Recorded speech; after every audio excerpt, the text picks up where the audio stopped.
Ralph Withers Jr. on a subject titled, Don't Do Church. You have to become the church you want to see. The first lesson to learn is the real church is you. One of the ways to get cheated by an enemy is to be too close to one.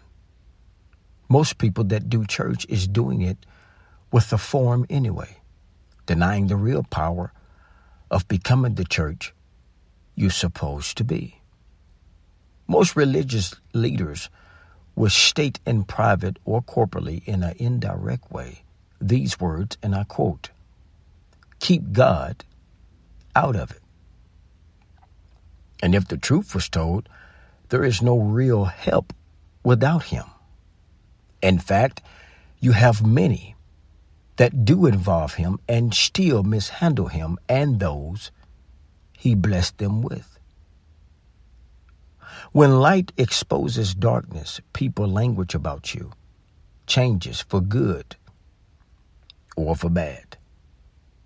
I'm not sure if you can relate to this or not, but in my personal persuasion, my destiny/journey was not set to be perfect or to be perceived as perfect.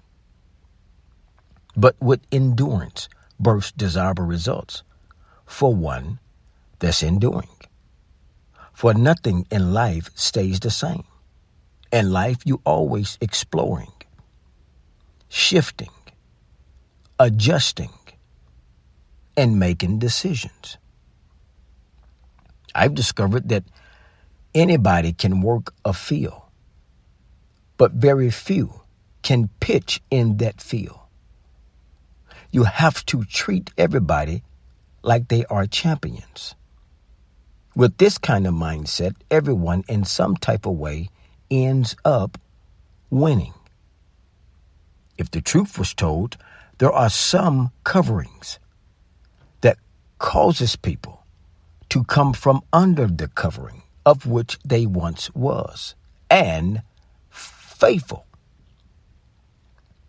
I say often that everybody wants the truth, but sadly it depends on who's delivering it and if you really can handle it.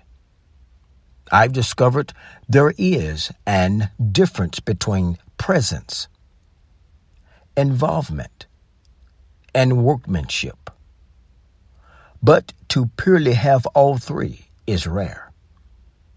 There are some lines that a real covering should never cross, especially if loved, supported, respected, honored, and purely served. Here's a sidebar for you. Life is bigger than doing church.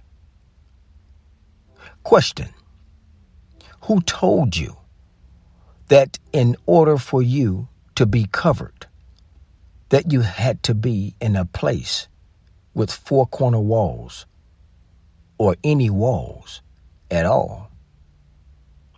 Discover who you are and live, even if it comes to the price of walking alone. 6 of the greatest disciplines to be mindful of as it relates to this conversation. Number 1, your sight. Number 2, your hearing. Number 3, your mind. Number 4, your heart. Number 5, your emotions. And number 6, your mouth.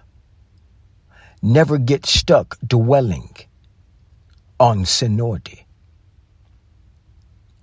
Basically, all the time you spent and the things you shared. What matters most is the wisdom you gathered during the time allotted. Until next time, Ralph Withers Jr.